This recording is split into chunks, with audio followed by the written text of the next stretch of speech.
Thank you all for rocking with the Chicago Clubhouse Podcast. I'm your boy, Foul. Today, we'll be talking about, we'll start off the podcast. We're talking about the 3-0 Chicago Bulls. One of the, I think them and maybe two other teams are undefeated in the NBA. Then we will also talk about the disappointment game from the Chicago Bears this past Sunday. That and more on the Chicago Clubhouse Podcast. Crooked. Hit it. You are now rocking with the Chicago Clubhouse Podcast, where they think they know everything, but honestly, they don't know shit.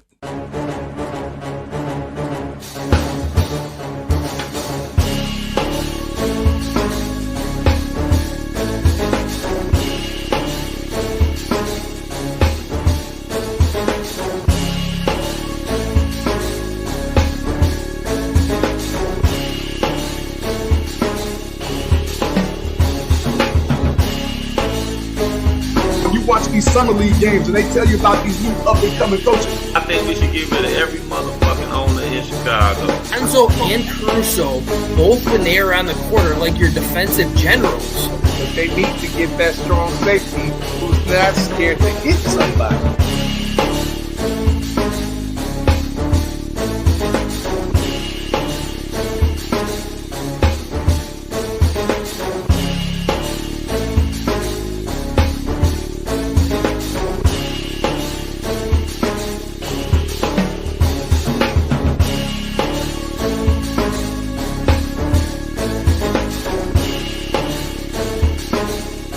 They really don't know shit.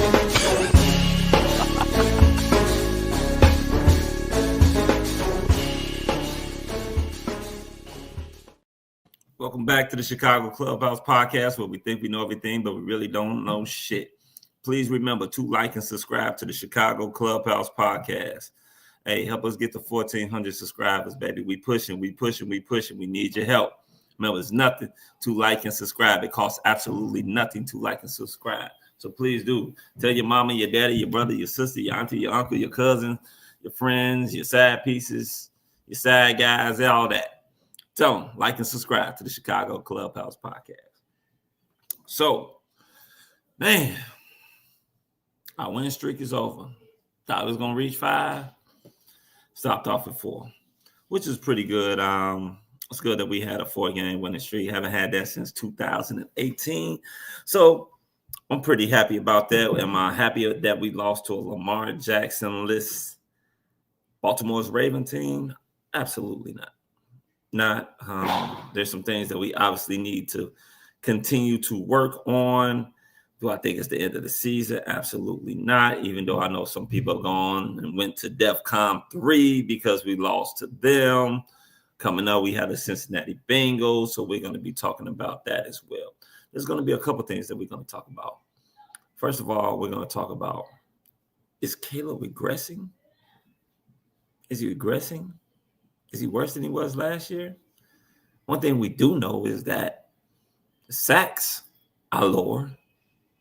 The completion percentage, I believe, is lower. And it's a good thing that you said something about Roma Dunze. We're also going to be talking about, does Caleb Williams, does he need to quit targeting Roma Dunze so much? I know around the NFL, a lot of quarterbacks got their number one wide receiver. Matter of fact, most teams in the NFL, the highest paid wide receiver is the number one wide receiver, except for the Chicago Bears, because your quarterback has been targeting one guy. And I know the statistics show that I think DJ may have, maybe 5 or 3, somewhere around that range of less targets than Rome. But DJ does get a lot of balls thrown to him behind the line of scrimmage. So is he targeting Rome Odunze too much? Me personally, I think so. But we're going to talk about that as well. And a couple other topics to see exactly how do you guys feel about the Chicago Bears, and most importantly about our QB. See, as he progresses. Let's just have a fair night. Quick is going to put down there. He's going to put the link for you guys to come on. Once again, there are a lot of people that talk good behind the keyboard, but when it comes to showing their face on this thing that we call social media, they don't really want to show their face. So come on. We do with a lot of podcasts on that. We give you a chance to shine. So this is going to be your chance to shine tonight. So that's enough about me talking. Now I'm going to bring on the Dream Team. So first up is my man that knows all the stats from the 80s, the 90s, and the 2000s, our boy JB. First up is my man that knows Yo, what's the word? Yo, what up, brother? Shoot, you got it, man. How you feeling? Yeah, I'm good, man. I'm hanging in there. You know, daylight savings time about to hit, so got an extra hour. man. Yeah. I'm definitely not mad at that. Yeah, you know, we gonna start the show off talking about the Bulls for a little bit, not too long, because I mean the season's fresh. They're 3-0. Tell me what you think about the 3-0 Bulls? I mean, when's the last time that the Chicago Bulls started off the season 3-0? Hell, when was the last time the Chicago Bulls won 3 damn games in a row? Yeah, I'm about to say let's start with that because that's a that's one in a Wayback Machine right there for sure.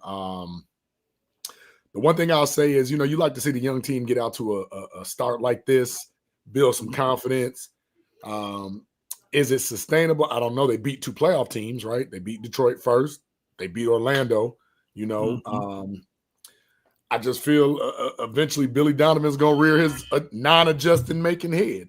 And, you know, the East is so jumbled up right now, especially with all the injuries to like some key players, you know, Halliburton in Indiana, Tatum still in Boston, you know, with the departure of Dame leaving Milwaukee now going back, you know, I think it's up for grabs. Are they playoff bound? It's too early to tell, but hell, at this point, I just want something other than the play in. Like, can we actually be like the top 8 or, you know, 7 team? But too early to tell. I like the fact they spread the ball around. Vooch flirting with that triple-double against Atlanta, although Trae Young was doing his thing. They still don't play any defense. But oh man, the whole league don't play defense, man. God. But I'm optimistic of the Bulls. You know, not that I expect them to do anything great, but I like the young energy. Like they're just playing ball. Okay, nothing wrong with that. Well, let's go ahead and bring in our next guest. Well, I shouldn't say guest. Our next all-star, the man, the myth, the legend, the Tank, better known as Frank the Tank. What's up, guys? Thank God we're talking Bulls first, huh? Man. Yeah. We already know. Hey, we had to kick it off with the Bulls, man. We know we get into the Bears, ain't gonna be no Bull talk.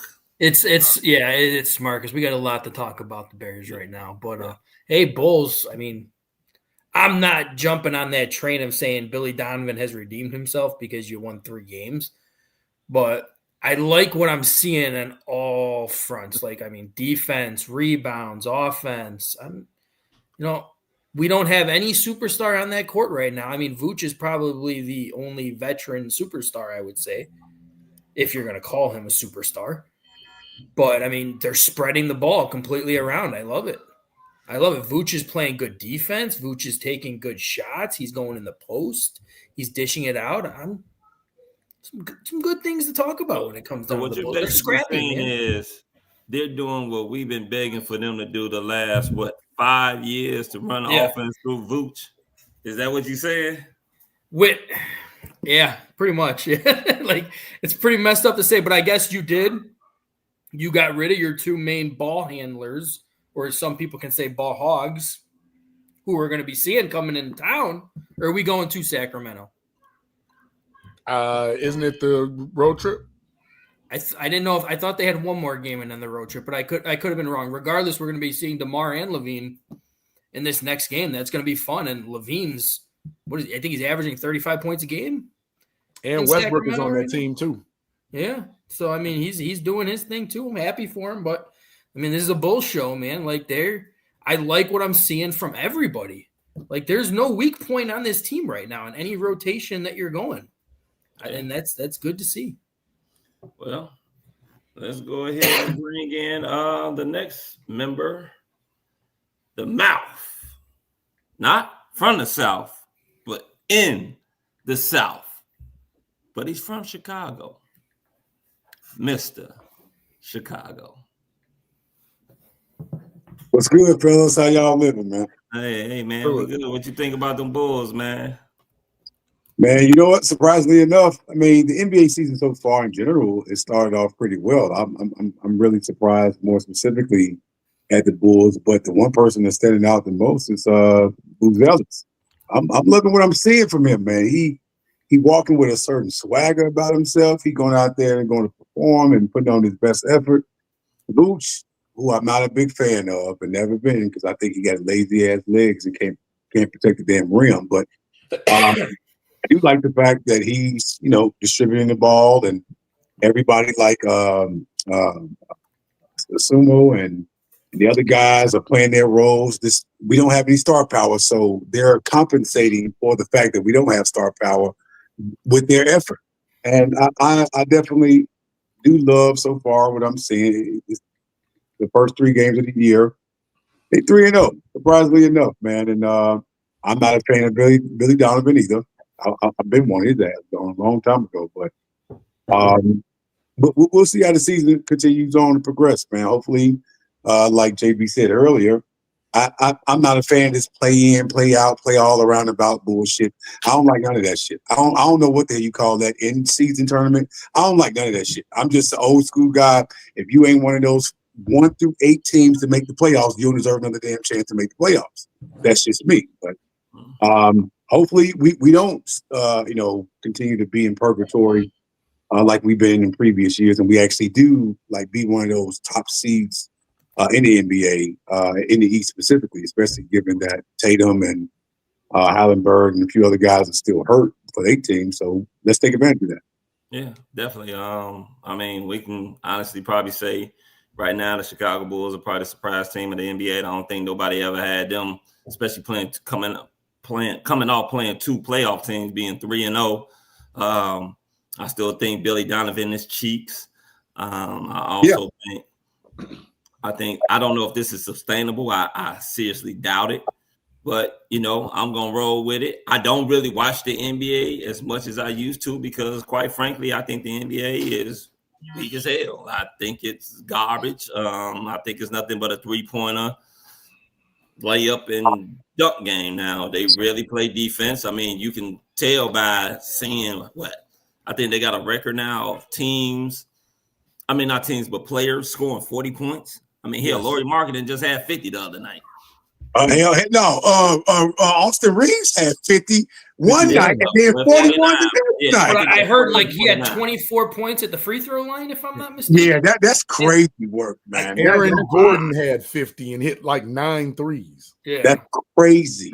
Now, again, listen, Fal, we got to give the NBA some credit. Again, it's the start of the season. There's been some exciting games for the most part. And like you said, I mean, I'm with you. I haven't watched NBA basketball consistently a lot. And this is a lot coming from the city that we from. Chicago is a basketball city predominantly, but with the NBA starting off the way they starting off, let's see how it continues, man. I'm gonna be tuning into some games. Yeah, I can't get into it, man. Shit.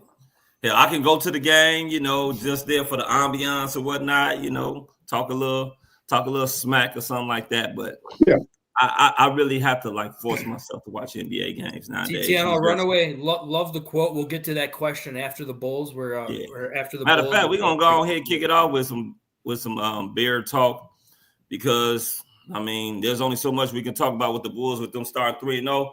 Good work, Bulls. Keep it up. We are proud of you. Thank you for starting off the season in a good way instead of a bad way that you. Applause. You see what the late great Gene Hackman. Yeah. Applause. Listen, man. Playing with heart and effort, man. I love it. And the fact that when it has been in short supply of Chicago sports lately, we'll take all the damn wins we can get in every sport, man. You damn right. All right, so now let's go on and let's talk about the Chicago Bears. All right, do we have to? My first question up. Do you believe that Caleb Williams is regressing this year? I'm gonna have who on kick. Go ahead, Frank. I have you start it off. Do you believe that he's regressing this year? Do you think he's better this year? Before I answer that question, I do want to answer last year. Yeah, I do want to answer TTNL Runaways question right there. That's an absolute no. I mean, it's not time to say we're benching Caleb for Bagent right now. Yeah. Like, I mean, he was playing pretty well. He had 2 bad games. Am I saying he's regressing these last 2 games? Of course these last 2 games you're seeing regression. But I mean, am I pushing the panic button on him now? No. I mean, he's got some things he needs to learn. I think the biggest reason why everyone's saying, are we going to push the panic button on him now, is because you're seeing what, Jaden Daniels is struggling this year, but he had a great rookie year. And then you see what Drake May is doing right now too, when he had a bad rookie year and now he's having a good second year. I mean, he's in a brand new offense. It's a difficult offense. Give him a little bit of time. He's going to learn, but like how you said in the beginning, Foul, like, with the Roma Dunze, like, I mean, he's got to get that out of his head. This looks like the troll Don Burr I heard about. But he's got to get that out of his head to the point where if you're looking like you really, really so badly need to make a play, you're looking at Rome, and I don't like that. He is just staring down Rome, waiting for him to get open. The NFL's got too good of secondary people to be doing that shit too. Well, we're going to get into that one. We're going to get into that question because I am going to ask you guys about that. But I mean, when you answer your question as far as do I see regression, I do. I mean, it's sad to say, but I do. But I mean, I'm not putting the panic button. It's only 2 games. Give him some time. All right. JB, you want to go? Well, had to clear your throat, huh? Ding, ding. You sound like you got a lot up in there. But I was holding it back, right? But for me, yes, he is. To answer both questions, TTL run away. No, I do not think it's time to start Tyson Bagent, because if you start Tyson Bagent now and he blows up, you can never go back to Caleb for this season. Yeah. You can't. And that would just be foolish, right? And his confidence would be shot to hell. Well, not just the confidence, but what do you do with him year 3, year 4? You know what I mean? It's a lot of caveats to that. Yeah. It's not just play. It's politics behind this. I'm sure. My second thing is here's my thing. If we look at this through a fan's lens, based on last year, we say, oh man, Caleb's so much better this, that, and the third. If you look at it just from a football and optimistic lens and just being completely transparent and right down the middle, Caleb is average. He has not really thrown like the wow game except for one in Dallas. And let me give you all some numbers. As you know, the Ravens game, 285 yards passing, right? No touchdowns, 1 pick, 65% completion percentage. That's his high water mark as far as, just going against a good team and putting up numbers. A lot of that was garbage time too. A lot of empty calories, but that was his true test of a so-called great team, right? Yeah. Because when he went against a great team in the Lions, those numbers were 63.3% completion percentage, 207 yards, 2 touchdowns, 1 pick. We got excited for the 2 touchdowns. We're like, he only threw a pick. The Cowboys game, if you do a bell curve, that's your outlier, right? 67.9%, 298 yards, 4 touchdowns, no pick. Look like the world beaters. Hell, my flag football team can damn near beat the Cowboys now, so I'm not even giving to this point. Yeah, the Packers barely beat them. They didn't beat them. Sorry, they tied. They didn't beat them. They couldn't beat them. So then you go to the Commanders, which was a interesting game. Love the comeback ability, right? We're gonna coin that comeback ability of Caleb and the Bears, right? Mm-hmm. But still, 58.6% completion percentage, 252, 1 touchdown, a lot of field goals, a lot of money left on the field, right? Then you get to the Saints and the Raiders. 57.7%, 172 with a pick. Raiders, 59.5, 212, 1 touchdown, 1 pick. For a grand whopping total of 61%, 1,636 yards, 9 touchdowns, and 4 picks. I think we got a little too enamored that we have a Bears quarterback that actually threw for 200 yards for like 4 or 5 consecutive games versus the cow dung we've been dealing with. So to put things in proper perspective, Caleb's not doing what Bo Nix is doing. Caleb's not doing what Drake May's doing. Frank, contrary to what you said, Jaden Daniels is having a good season. He's just hurt. 8 touchdowns. Yeah, he's not having his like what they expect. It's hurt. It's decent. He's not regressed. And then you look at just like what's going on to Fowler's point. We want that quarterback to take the next step. He's not going to take the next step if he's looking for one guy. Agreed. And even when he throws to other people, it's like roam. Damn it, he's not open. Let me throw somewhere else. I sat there and I watched and I listened to the interviews and I listened to his coach literally say that's a bad read. Monungai was open in the flat, take the check down, get the first. But Caleb stands 10 toes down and says, oh, that was the right read. I just was late. Footwork was bad, whatever. How about this? Let's say you were early and you do throw that ball to Rome. Rome is probably in concussion protocol right now because Marlon Humphrey is coming like a scared. He had 3 guys. We were talking about that Sunday. Yeah. And that's the things that I'm looking for the next step in the progression. It's not just the yards, right? It's not just the completion percentages. It's the actual like football play. And later, I'm gonna get on to my 3 Bears problems this year, but I'm gonna get into that a little later. But only 3. Only 3. They're big rocks. 3 big rocks. Only 3. I like that. Okay. Go ahead, Mr. Chicago. To answer your question, yes, he's regressed. The analogy I'm going to use in this particular situation is what I like to allude to in regards to fashion, right? So you have different types of taste in fashion. You have people who like the flashy shit, all the name brands, all the different designs and whatnot. Then you like the people who don't care about what name is on the damn shirt and pants, as long as it look nice. It's fly, right? Simplicity stands out like a damn sore thumb, more than the flashy shit. Okay, he's making the simple shit look too damn difficult for him, and I don't understand for the life of me why that's the case. Because when you got to check down again, and I had a Bears fan argue me, "Oh, Ben Johnson never said take a check down." He said that he should have took that check down where you're in your own end zone. Why would you sit up here and go for a home run ball right there in that situation, knowing they're looking for you to try to make that type of pass? Calvin, a guy who you didn't look at, was right there. Why would you not turn your damn head just about, I won't even say 30 degrees, maybe 35 degrees over there? He right there. Throw it. We could have got whatever he took from that. We could have got a first down. We could have got 8 yards. Who knows? But he never took his eyes off of Rome on that play.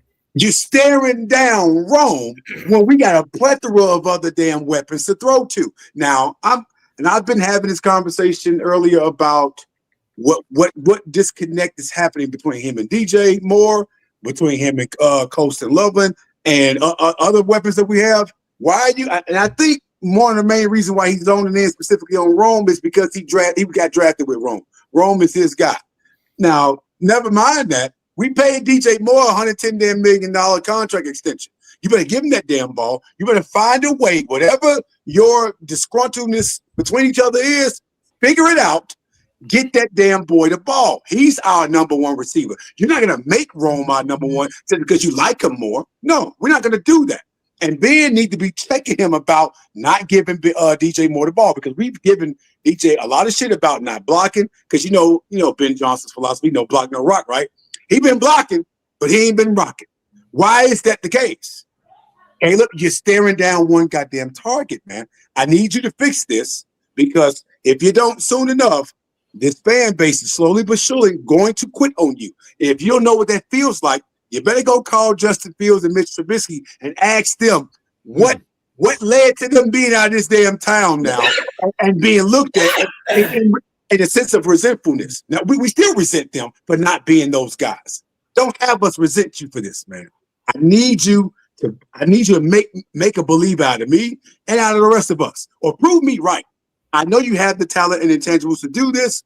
I think you do it. Don't not do this shit again. You can't go 2 consecutive games without a touchdown. The bare minimum, it's at least one touchdown a game. How the hell do you expect for us to believe in you when you're not the reason we win the game, but also we'll win in spite of you not playing well? That's not going to work for us, man. Right. I do agree with you guys wholeheartedly on this situation. When it comes down to his regression, I say yes and no. I think as far as his completion percentage is probably a little bit down. We are seeing him pass for more yards. That's one thing that we are seeing. It's like what you said too, Mr. Chicago. He's having the damnedest time with the easy stuff. Yeah, that's his. And the easy stuff is throwing little layup balls. You know what I'm saying? Hitting the check down guy. You know, like you look at that beautiful throw he made to DJ at the end of that game. There's not a lot of quarterbacks who can make that beautiful throw. Yeah, ain't too many. I want to see you make that little one too. Right. Exactly. And those are the things that he's really suffering. Also, what I'm seeing, and this has nothing to do with his regression. This is actually probably a more positive note. The offense is moving. The problem that we're having is that the team is coming up and shooting itself constantly. And we shoot ourselves in the ass wondering where the head of them bullets coming from.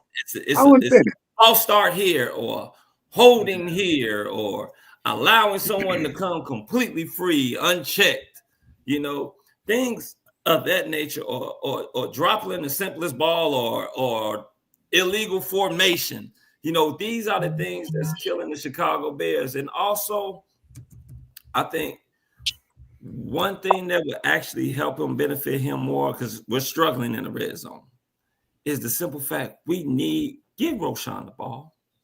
When he gets back, please give him the ball. He's supposed to be the power back. The man only had 3 carries so far this season, but I swear he's got like 7 to 8 yards. He's averaging 7 to 8 yards, between 6 to 8 yards a carry. He's breaking tackles. He's moving the pile. It would have been a great time to have him when we were down there in the goal line this week. Yeah. And just give him the ball and let him plow through. Even Swift when is not going to do that. Please quit running Swift when we're down at the goal line between the tackles. Even when Caleb touchdown though, Swift did get one touchdown goal line. That was it. Yeah. Even when Caleb threw that interception, I would have loved to have seen Roschon in there for the first one to get you 3-4 yards or something like that, just to get yourself a little bit off the end zone. Instead, we put in Swift, who gets us 1 yard.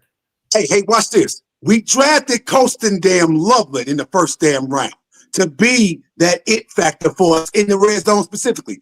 Give him the damn ball, man. You got to tell Caleb to do that. You got to tell Caleb to do that, because I'm saying this right now. Watching that game, that game versus Baltimore, there was at least 4 or 5 times I saw Loveland wide the hell open. Wide open, man. And he did not throw him the ball. Jesus He's Christ, just man. like, well, and that's what scares me. I mean, because he is still staring down Rome, and I understand if you want Rome to be, and it's like you said it, Fal. Well, you got to have a number one guy. If you want Rome to be your guy, yeah, that goes into my next question. Get it? We know around the NFL the teams got. Majority of teams got their number one wide receiver. We know this. Or their number one, their main target. You know, in some cases, like you got in Kansas City, you know, Kelsey is Patrick Mahomes' main target. Some places is the tight end. Is Caleb Williams targeting Rome too much? And the reason why I asked that is because on some other teams, their main target or their main wide receiver, tight end, whatever, is always target, is the main target. Yeah. Is Rome but here in Chicago, we're seeing that Rome is being targeted too much. Is he being targeted too much, or we just see that Caleb's just locking in on him too much? JB, watch this. Here's a stat for you. Go ahead, Mr. Chicago. You go. Rome is targeted 19 more times than any other damn receiver on this team. 19 more times than anybody else on this team. You take the stat I was gonna say. Like, it's like, what are we doing, man? Rome has 56 targets for 31 catches. Jesus, Christopher, and Curtis Christ. DJ and OZ both have 38 targets. DJ has 26 catches. Shannon, we'll get to your question in a minute, bud. We're not ignoring you. We'll get to that question in a minute because that's a good one for the next one. But that tells you all you need to know. Not only are you locking in, but the efficiency quotient is not there. You're throwing the ball to a guy in excess, and you're right around, let's see, 50%, right? Because if it's 56 targets and you got 31 catches, that's a little over 50%, right? Mm-hmm. Whereas the other people you target least actually have a higher percentage of reception. They do have a higher percentage. Yeah, DJ Moore percentage is higher when he catches, because he catches the ball in the few targets that he do get. Luther Burden has probably the highest one because I think he had like 14 or 15 targets and he's caught the ball 10 times. I don't think he doesn't have any. What do they call that metric that the off the ball when it's uncatchable? He doesn't have that. Oh yeah. Home has drops. Yeah, he does. That's what's really killing Rome, and a lot of it too is the hero ball that Caleb is playing. But I mean, come on, man. When you sit up there and you have a DJ Moore on your team, and I slowly see very them well said. They turn him into Debo before. Samuels. That's what they turning him into. I don't like it. Yeah. Hey, hold on. But why Poles ain't saying nothing to Ben Johnson about, hey man, we just paid number 2 a lot of damn money last year. Get him the damn ball and stop doing this running back shit with DJ. He ain't no running back, man. You'll get that man hurt, and now we gonna be without a damn center like him. I don't like that idea. Big rock segment. Well, I mean, the big rock segment. One thing that you got to realize too, and I don't think that's up. I know we sit up there and say like Poles, that's something that Poles should sit up there and say, but I don't think that's the role of a GM to really go in there and tell a coach what it is that he should and shouldn't do, because that's a coach's job. He paid him. That can cause a lot of friction, and we don't need no friction right now. I mean, right now, even after that loss, is still we got a somewhat favorable schedule. If this offense can actually score touchdowns instead of field goals, I don't think we need to add any more. And you can't say the coach is not saying that already. True, but think about this. Y'all do realize this too. Here's another funny stat for you, JP. We've scored the most points of damn near every team in the NFL this year. Like, you think about that. So we've scored up into this game. We've scored literally over 21 points every single game this year. Up until Sunday's game. It makes no sense. It's not making any. That's Jeanette Johnson. Yeah. We have, and I always bring up the stats that you don't see that don't show up on the stat sheet. I counted at least about 27 points was left on that field. We had 2 drives down in their territory, the opening 2 drives, field goals. Really? So to Foul's point, can we talk about the 64 penalties in 7 games and over 500 penalties? Let's talk about that penalties, because that's coming up. Let's stick on our topic. Okay, because Frank, give me something, Frank. All right, so this is the thing with me. Am I upset that he's getting targeted no much? I'm with Foul on this one. He's already showing that Rome's his number 1 guy. He's going to be targeted the most. I mean, that's going to happen. My issue is not the targeting of Rome; it's the constant staring down of Rome. Like when it's third down and stuff like that, he is looking at nobody else except Rome, and that can't happen. Like, I mean, I'm fine if Rome's going to be getting you 10 targets a game. I'm not mad at that. He's got to fix his alligator arms because he's pissing me off with those drop passes. Dropped another one in this game that was a beautiful play by Caleb to escape pressure on that outside pocket. Wasn't an easy catch, but guess what? You're the 10th overall pick. You should have freaking caught that. Still caught it. Absolutely. I'm too mad on that one, Matt Evans. Yeah, but I mean that's the key thing, right? I'm not mad that he's getting targeted so much. I'm mad at him ignoring everyone else. If you're targeting Rome and he is not open, if he's your first look, go to the next guy. If you want to make Rome your first look, I'm fine with that. Yeah, we're prematurely trying to make Rome into being Jamar Chase. You ain't there yet, and I love Rome. Don't get me wrong, I love Rome, but you ain't Jamar Chase yet, man. Jamar Chase is arguably the best receiver in football. If you want to say JJ, I'll argue that too. Either one, the LSU boys is definitely the top tier ones. But Rome, you ain't there yet, and Rome wasn't built in a day. That's true. Go ahead, JB. I hear all of that, and then that's one of my other big rocks. Like, Ben Johnson, what the hell are you doing? When you gonna grab the boys by the collar and say, "Hey, man, look, XYZ." You had to basically come on national media and have a hissy fit confrontation about one play that was the right read or the wrong read. Then I can look at Ben Johnson and be like, "Why are you calling these stupid plays in the red zone and these trick plays when I'm looking at the defense like I know what they're about to do and they're about to blow this up?" Sure enough, what happens? So if you're getting paid $13 whatever million a year and can't see that, I'm a little sick of your behind too. This is the thing. This is the thing, though, JB. Like, if you're looking at those plays and you're telling me there's not a guy wide open on a different side, then that's a different story. But I mean, there's a lot of times where the plays get blown up, but he's got a wide open guy in the flat. Yeah. Now I would say this too. Yeah, that's not coaching. That's Caleb. No, it's a combination because what case in point, not even trying to be funny with this one.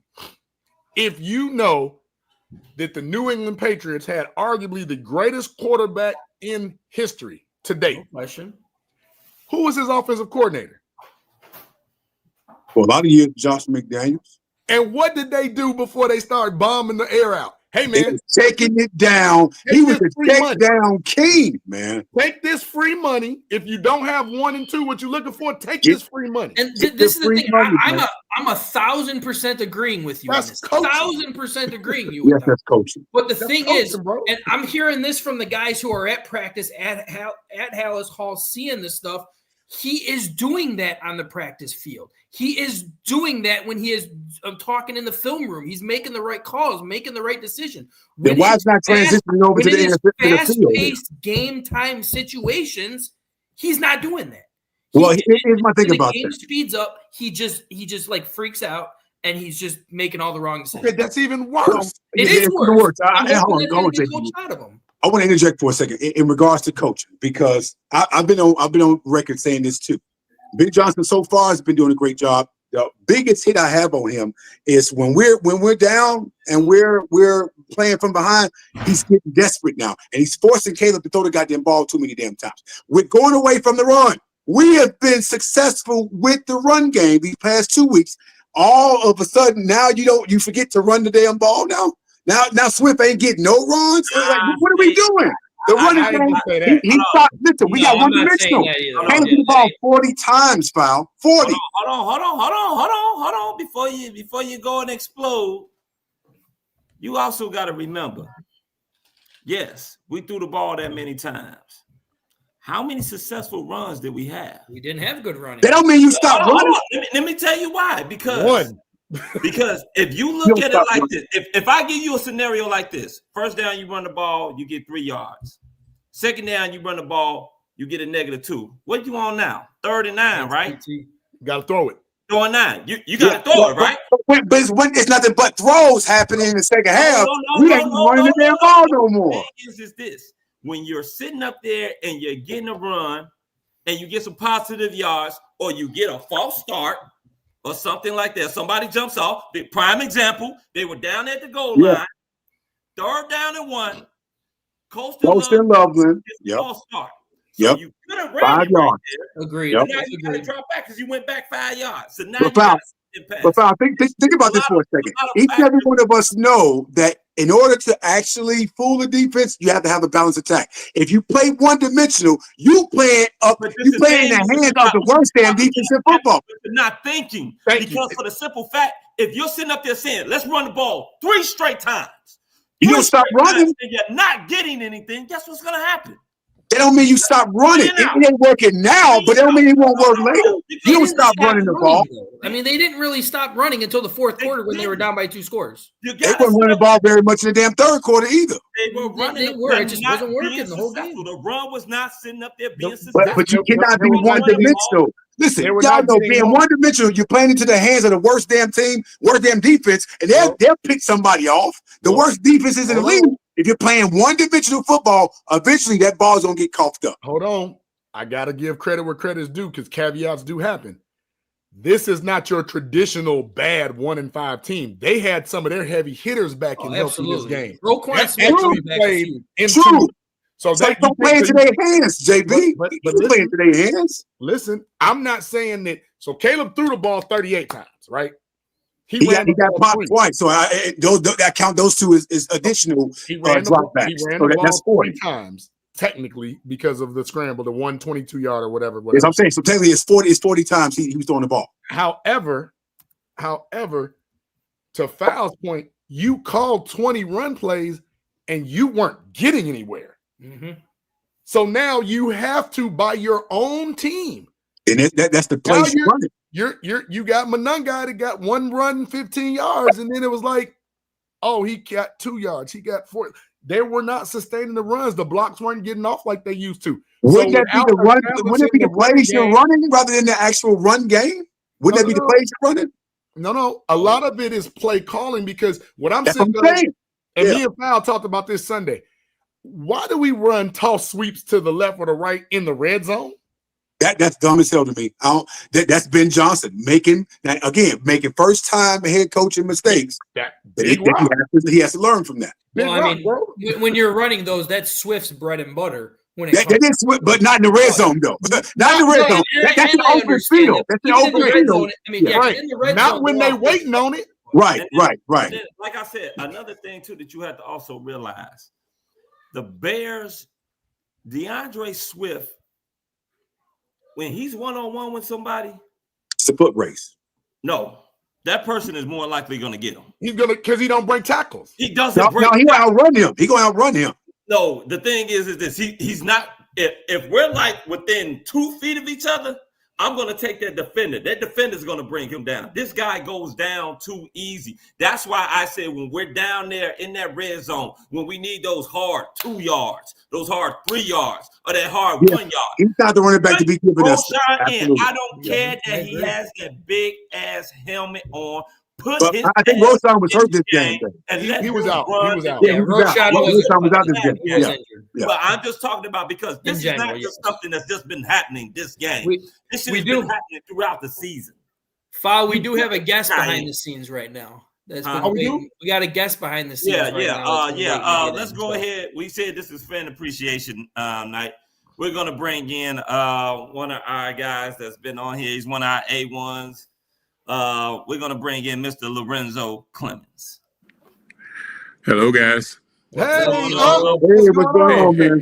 Hey, listen. You know, I get a kick out of listening to you guys fight with each other every day. It's entertainment, man. It's all love. We all love the Bears. And you know what? But each one of you guys have made great points tonight. But here's the problem. And I'm going to go back to something I said a long time ago, and JB can testify. The problem with Caleb is not that I don't like Caleb. He's just overhyped. And the fact that he's hyped, he slips back into some bad habits. And when he does that, there's no way to pull him back out. The first half, he looks great. Now, to me, as he was playing well in the first half, they should have been tempering that attitude down. Okay. And he's got to stop falling in love with the Dunze. That's part of the problem. So the second half, the defense said, well, wait a minute. Why are we scratching our heads? All they're going to do is toss left, toss right. They're not going to do a cutback. And then all he's going to do is look for Dunze when he leaves out the pocket. He doesn't look for anybody else. No. And then now he's got real pressure. And, look at the catch that DJ Moore made one-handed on the sideline. That tells you something.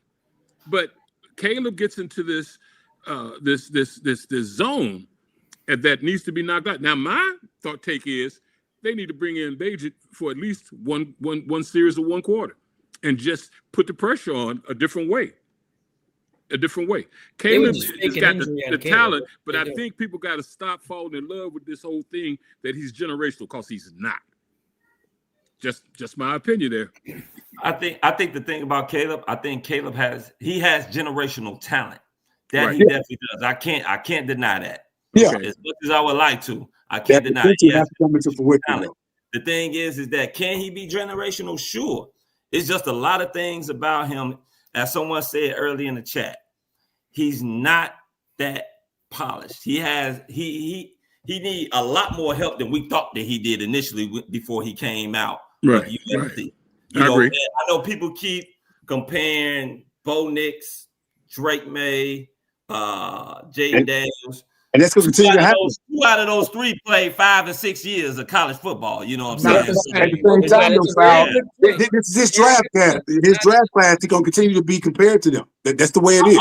We know that. But what I'm sitting up there saying is when it comes down to as far as guys having experience, you talking about guys that's probably had an extra 2 more years of playing experience on him than he had. And that's not an excuse. That's just a fact. True. I mean, Bo Nix our age is some shit. I mean, he got like a wife and 3 kids and a mortgage. What happened was, and I posted this on it.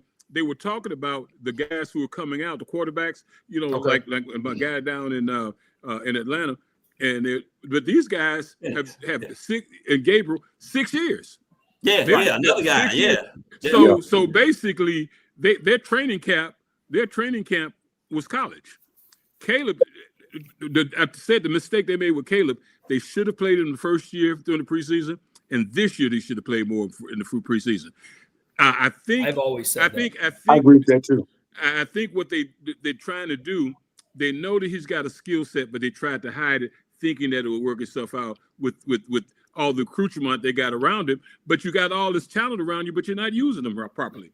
And with the running game, I told you guys my guy was going to be a beast because he is, but part of the problem is you don't have a scat back mentality out of Swift. He's a running back, but he's not a scat back. And there are times when he picks the wrong hole. And it's obvious. My mama, if she was alive, could run through some of them openings. The line is not that bad, but then they don't do a cutback at all. You know, you have a situation that you have no influence blocking. You don't have any cutbacks. You don't have the crackback blocks. It's crazy. I don't understand it. Now, the thing about Swift is that he's an outside the tackles kind of runner, right? So when he gets outside, he bounces outside. It's a foot race. Now, more times than not, he's going to win that foot race in most situations. But he's not an every down back. And we're trying to make him be that. And we're not giving Calvin Unga enough of those touches. Even despite him having almost 100 yards the previous week, we need to be giving him more damn touches in those situations. And I got definitely need more situations than Swift. Correct. Yeah, I believe that. Yeah, I believe that. Can I ask you a question though? Like, actually, it's a 2-part question. From your standpoint in the referee's hole, right? Yeah.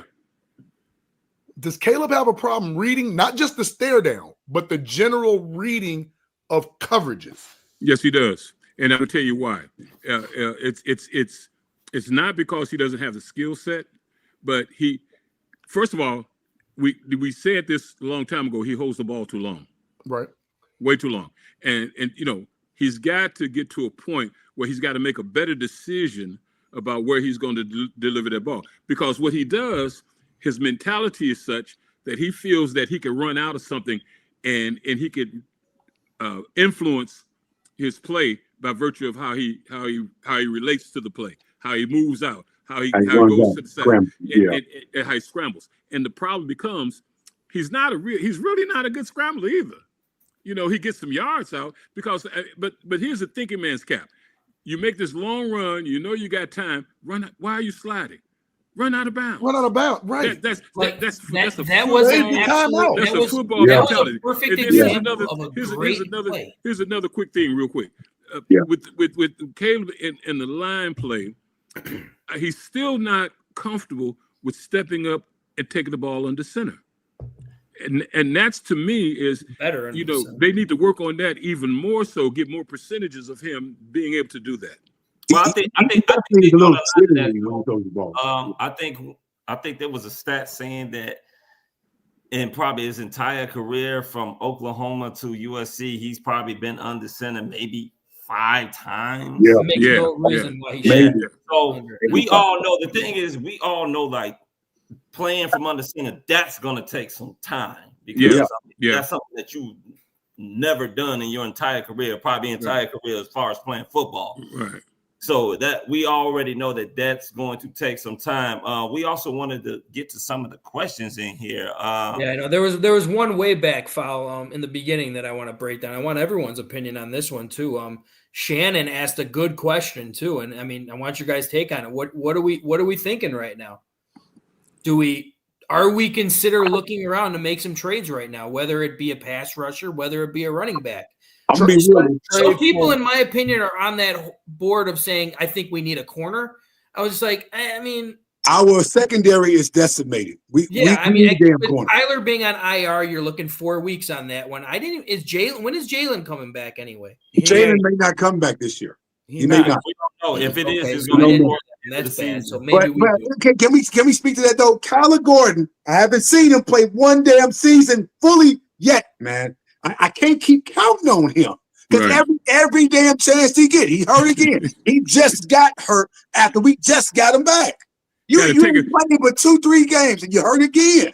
Take him to go over to Harold's and get some chicken, man. He'll be all right. Man, something, man. He needs to make some miles off on the bones or something, man. Like, I don't know what's going on. You know who I'd like to see? I can't rely on him. And I'd like to see Zay Frazier. But you know, where's he at? But I think first of all, we need not panic.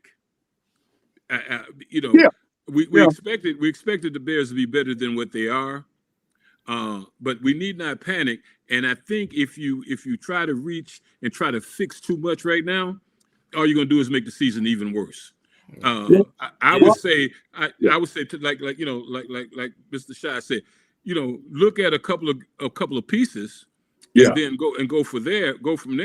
But the offense needs to be fixed. But let me also tell you this: as much as they keep praising Allen, he makes mistakes in his coverages and his lineups. So, if you know that they're working a certain kind of, then change. Maybe you need to look at dropping back one of those linemen that's movable and put him at a mic, and saying, okay, let him rush from there, as opposed to trying to put because you're not making a penetration from the line. So maybe further back you can get a little push in. That's what Baltimore did.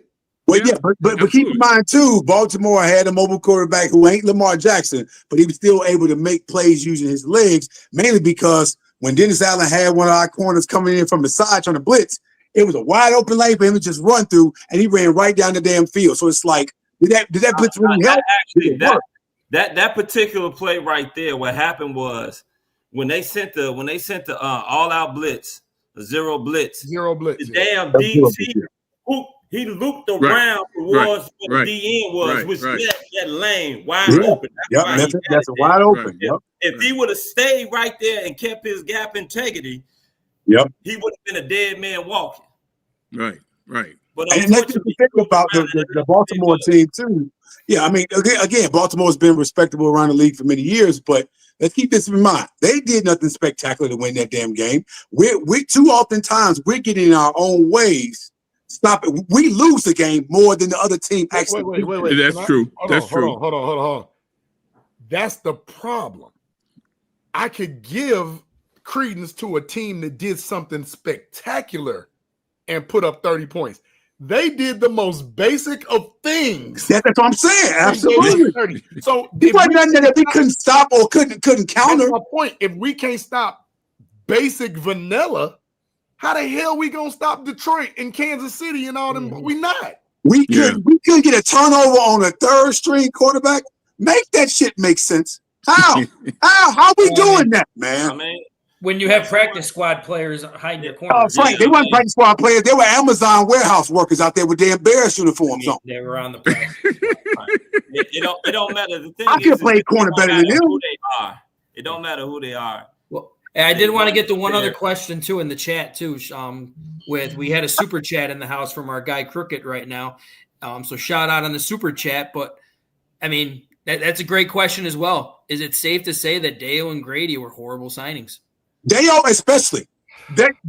Where I ain't seen Deo or Night Yo, whatever the hell his damn name is.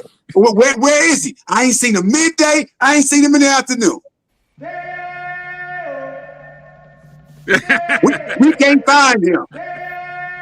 We want him to come home. He ain't came home yet. Hell, I don't think you know where home is. I want Booker back on that outside. I want to see what Booker does. Listen, all this hype about Booker better come out here and do something.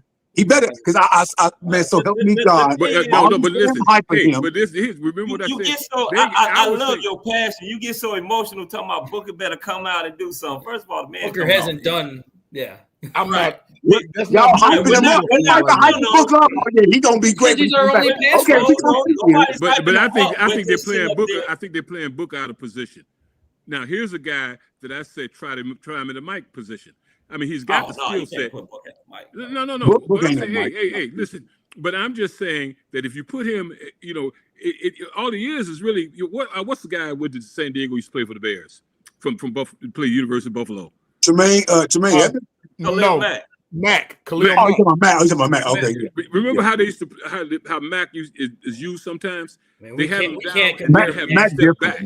They have him step back where Mac he get a different. I know he is, but you get a different range out of him. See, right now Booker's not getting the range off that line. The therapist. So I'm saying maybe start him. Start him a little deep, put him on the line and step him back. Yeah, Booker needs to start off going down there. What you got to lose at this point? You're getting nothing out of him on the line. Yeah, because our defense is decimated now. We got a lot of injuries stacking up. Booker better come in and be productive in this damn defense. But you got to listen to what somebody he said. better do. Their ass ain't played all year. Listen, Foul. I don't give two damns in a Walmart gift card. He better get his ass out there and do something. Chicago, you can't say that because this would be his first time. He has had no in season, had good preseason, got hurt. He has no regular season game to his credit right now. So he's coming in fresh and ain't gonna have him right. I hope he can. Y'all keep missing the forest for the trees. JB, Dennis Allen knows what he's doing, so he gonna have his ass right out there. He better. We missing the forest. I ain't saying go get me 5 stuff like Miles Garrett. I'm saying he gotta do something though. Say it again, JB. We missing the forest for the trees. The problem is this: you went and spent out a lot of money for people on the defensive line, not pieces. People. We got people on the D line. We don't have pieces. Javon Dexter, 3.5 sacks. And then we got Sweat, who just finally started to wake up a little bit with 3. Yeah. But I'm seeing him drop back into coverage. Right. So what I'm saying is that tells me because of how decimated the secondary is, they're trying everything. That Dennis Allen's just trying any old thing. He's trying anything. Throwing spaghetti against the wall to see what's going to stick. Absolutely. But then that means Booker needs to come in and know what his role is coming as an edge rusher. Foul, what's wrong? Man, would just stop. The thing is this: you putting unrealistic expectations on people. I say he Miles Garrett. Come on, man. I ain't saying you out there be a work bro. No, but you kind of are. No, you coming in acting like this man is a 5-time All-Pro. Like he's Michael Parsons. Like Khalil Mack. I just said I ain't asking him to give me no damn 5 sacks, but I'm saying he better do something. You're asking him to do something that none of his people at that position have been able to do in his defense. And that's the damn measuring stick I'm gonna use because Dale ain't done nothing. Booker, you gotta get his nose busted a little bit, man. Austin Booker's not gonna come out and give us nothing next game. If he gets us a sack, it's like Dominic Robinson. Oh, I didn't expect that. Thank you. But we're not gonna put all this pressure like Austin Booker is the savior when you got Grady Jarrett, Billings, Sweat, and all them people. We need Booker. We need to give Booker a little bit of time. If he's gonna be coming in on third down, we're hoping he's gonna develop pressure right away. We're all hoping that, but I'm not expecting. Pressure, I'm okay with him getting some pressure and then actually helping stop the run. I'm okay with that. I ain't saying go out there and TJ Watt. I ain't say that. How much time are you giving him? Because you act like he's gonna go out and play all the snaps. He's not. He's not. No, he's gonna be out there in third down type situations. You gonna need a blood pressure pill in a minute, man. He's gonna be on the pitch count, right? It's been folks talking about, man, when Austin Booker get back. Okay, listen, you're hyping him up. And I don't like that. I'm like Booker. I like Booker. Listen, Chicago. Nobody's hyping him now. I'm saying he has to do something because we need the pressure up front. Usable. See, that's a different. Come on. We need pressure up front. I think you're hyping him up, and you're hyping him up. See that? That's your IQ, buddy. 0. You're hyping him up, bro. No, I'm not. Ditza. No, I need some production. That you're paying $15 million? Listen, what I'm saying. That's What I'm who's saying. gonna play. What I'm saying is because we're not getting pressure up front. I'm hoping that he helps contribute in us getting pressure up front with our damn defensive line, so that our corners can actually be less reliant on getting damn turnover, or we can at very least force the damn quarterbacks that we're going up against to throw ill-advised passes and throw untimely passes that will force turnovers. Thank you, Andrew. Chicago, you saying it like that's perfectly fine. That I understand. But I mean, like Fa was saying, your emotions was taken over earlier, where you're saying he better get his shit in the he better come in here and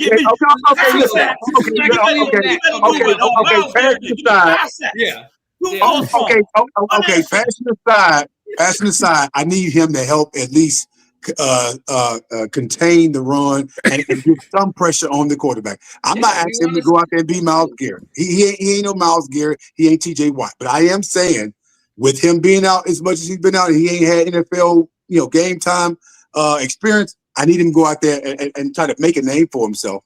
Like these next few games down the stretch, I need to hear Austin Booker's name being mentioned at some point in time. Making I don't put that much pressure on him. A good play. I ain't saying a great play. A good play. Andrea says she needs your number. Group therapy starts around 9:00 p.m. Listen, man, I'm married to a therapist, so I know what it is. I understand. I know she have fun with your ass then. Hey, I want to ask Unc this question though. What are we doing wrong that we are getting all these penalties? Now, I saw the Ravens jump up multiple times like, ooh, and the ref threw the flag. Now, are we just a victim of circumstance at this point, Unc, or is it we're really not that disciplined and the league knows it? Even though Johnson has a reputation coming from Detroit, they don't respect him. They don't. They don't respect him, and he needs to go off at least once, because I agree with that. The officiating has been horrendous all over the league. Jesus, it has been, and it's always been one all over the league. But it's been one-sided though. Hold on. Ravens, Eagles. But wait, why is that all over the league? Because I would think, like, if you're drawing that much attention to yourself, now somebody's looking for scrutiny, right? The inconsistency, here's like, for instance, last night's game, KC game. Yep. Obvious face mask. Yep. Obvious, and it wasn't called. You got 8 guys on the field. That offside play, the Steelers and Packers game. Much I hate Aaron Rodgers. But see, I don't know. See, when I was in the 10, we had just started. We didn't do instant replay, but at the end we would do review. Okay. So what happens now is that a lot of guys are reluctant to make. For instance, here's an example. It's a fumble. You should blow the whistle and kill the play, but I don't understand the philosophy of letting the guy run all the way down to the end zone, right, and then come back and look at it. That's not consistent. and part of that is a problem for me in officiating, because that makes you waiting on the replay to bail you out or to confirm you, and that's not good. Then you're losing your instinct. You're losing, because basically we used to have a philosophy. You say you got to officiate the game in such a way that players can play, coaches can coach, and fans can watch. That was our philosophy. It's not happening now. So you saying you don't want the spotlight? Well, I do, but I want it differently, because see, every play could be reviewed. But not every penalty though, right? Right, because you have officials on the sideline. So not only do you have the crew on the field, you have officials on the sideline that give input, right? Mm-hmm. Then you have the eye in the sky. Yep. In New York. Then you go national and look at it. And the only good thing about last night's game in terms of some of the officiating calls was they were quick to make a decision from the sky. I mean, they went fast. They were like, okay, we were going to be quick. That's okay. But that doesn't help us respect-wise for Ben Johnson. Well, it doesn't. It doesn't. But it's part of the game, and unless they fix it, it's going to be part. So you need to have it moving faster, and guys should be second guess. Like for instance, the going hell of a run, hell of a touchdown, and they called him down at the 1. But he was in. So now you've got 3 sets of eyes watching that play. Somebody should have gone. And not on top of that, they have mafia poker game with each other on the field. Somebody should say, "I got a touchdown." Yeah, and my thing is, why is it not okay to criticize officiating? Why they being so damn protective of them in that situation? If they making bad calls, they should be called out for that. Why protect them for that? No. What he's saying is they're not even making the call, period, because they don't. That's what I'm saying. Bad calls and missed calls. Why coaches and players can't call them out for that? Part of the problem with the NFL, there's no penalty. When I was in the 10, you guys might be too young to remember this, but Desmond Howard got tackled in the end zone, where he could have called a Michigan game, and they lost the game. They suspended the crew. They suspended the crew. Right? Okay, so my crew started doing all the Michigan's games because they suspended the crew. Have you heard of any NFL? The only thing that they talk about the suspending guys for if they think there's improprieties with gambling. Other than that, they don't take guys off games. Man, listen. Some of these damn officials out there gambling on these damn games. Well, I'm not gonna question the integrity of people getting paid to referee. Part of the key with officiating, you always have to remember this. The key with officiating is to be in position to make the call. Absolutely. It's the mechanics. You can make a bad call.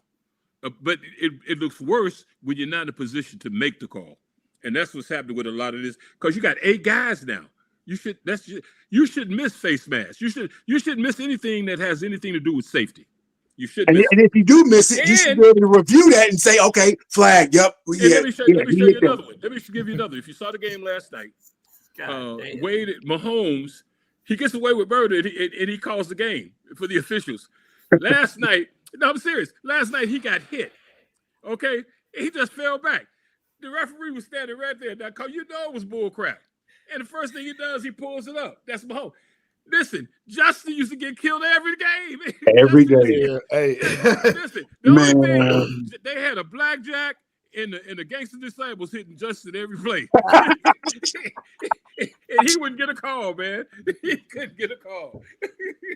Listen, man. I can tell you firsthand, and being in some of them games and seeing that officiating, hey, man, them officials ain't making out that damn building, man. No, we gonna have to have a conversation, man. Well, but I think really with Johnson, he has to at least go off one time. Yes. That gentleman. See, part of the history of the Bears to me has always been they like gentlemen. They never had a gangster. Even Dicker was kind of crazy, but Dick was crazy. But they never had somebody who was basically a thug out in the uniform or at the coaching. And at some point, you got to give one for the team. You got to take one for the team. So if they throw you out, at least they know he's not going to be milquetoast on the sideline saying, "Oh, okay, it's all right. You missed one. Okay, get angry." Yeah. Ben Johnson's very mellow tone, and he don't react to anything on the sideline. Or get one of your assistants to be the fool. He react. It's just in his goddamn head. Internally, he eating all that shit up. I'm kind of nervous if he does react, because I don't know. He may sit up there and take the red flag and the challenge flag and may put it down the referee's throat or something. I don't know. But that's okay though. I'm okay with that too. I need that from him at least once in a while. You get some, and listen, it might. He need to curse Caleb out one time. Yes. Don't be on the sideline. Yes. I want to see that. I want to see what the hell are you doing? Like what are you doing? Man, send him over there to CBS, right, Mr. Chicago. Absolutely. Let him play quarterback for CBS for one game against Kenwood. Hey man, listen. Against Simeon. I'm trying to tell you, man. Listen, God arrests our football coach, CBS. So, listen, Coach Chambers, he's scared of living crap out of me, man. That man's voice, it spoke volumes, man. His voice was just so deep and dark. Oh yeah, you straighten the hell up though. But no, yeah. I do think though, Ben Johnson, if he do that at least once every now and then, yeah, the team will respect him a lot more. But I need to see people cuss each other out on the sideline anyway. Stop all that cool shit, man. Yeah. Well, listen, man, I've taken up enough time. I know some other people might want to get on. Love you guys, man, and thank you, Yeah, appreciate you, man. Keep up chatting. Thank you. Thank you for coming on. My pleasure. Go come out. See you later. Go come out. Hey, so now, Hey, come back. we got a big game coming up this Sunday against the Cincinnati Bengals. I mean, we don't know what Joe Flacco's playing. Joe Flacco looking like Joe Flacco from the Baltimore Ravens when he was scared young. Playing, dude. I am scared if he is playing. And one thing that's making us a little nervous about this game is for the simple fact that the Cincinnati Bengals have two of the best wide receivers in the league. Probably the best tandem of wide receivers in the league. They are. They are. Chase and Jamar Chase. They are. This game worries me. It didn't before. It worries me now because, one, our secondary is extremely banged up. I know we were talking about making a trade. Me right now, I'm not making a trade for no defensive back. And the reason why I'm not making a trade for a defensive back is because when the Chicago Bears get healthy, where the hell are they going to play? Foul. Isn't there two available ones though? I would go get Stephen Gilmore. Yeah, and Sauce Gardner. I would bring one of them in. I'm not trading away draft capital. Agreed. I would not in a guy. No. That's what I'm saying. Make a move. It got to be a trade, but make an acquisition of some sort. Yeah, I'm okay with that. I would definitely do something along those lines. I'm not trading a draft pick for a guy that's going to be a complete rental that when the Bears come back next year, it's going to be Jalen Johnson, Kyler Gordon, and Tyreek Stevenson. Easy. Well, it may not be Gordon, man. Again, the juice has been worth the squeeze in the few times we've been squeezing it. He ain't gave me a full glass of orange juice yet. I understand that, but at the end of the day, you going and paid the man. You're not trading. And he's one of the best slot corners in the NFL. Yeah. So I get what you're saying. He's out there. He's out there. But as far as when he's healthy and he's playing, yes, he's one of the best. The thing is, he's not too healthy majority of the damn time. So no, he's not. Totally get it. But let's talk about this Cincinnati game. What scares you about this game? I'll let you go first, Frank. I mean, that's an easy fucking question more than anything. I mean, honestly, wait, did you say Flacco might not be playing? Is he questionable? He's hurt. He's hurt. I did not even hear about that. I am worrisome because, like how you said, easily, no question about it, the top two tandem in the NFL and Chase and Higgins. And you put somebody in there with Flacco against the Bears who do not put pressure on the quarterback, I'm worried. I mean, I'm scared to say I'm seeing another 30 points our defense lets up. And the biggest question to me is going to be, is Caleb going to come back and maybe put up 30 points? We might see a shootout in this game.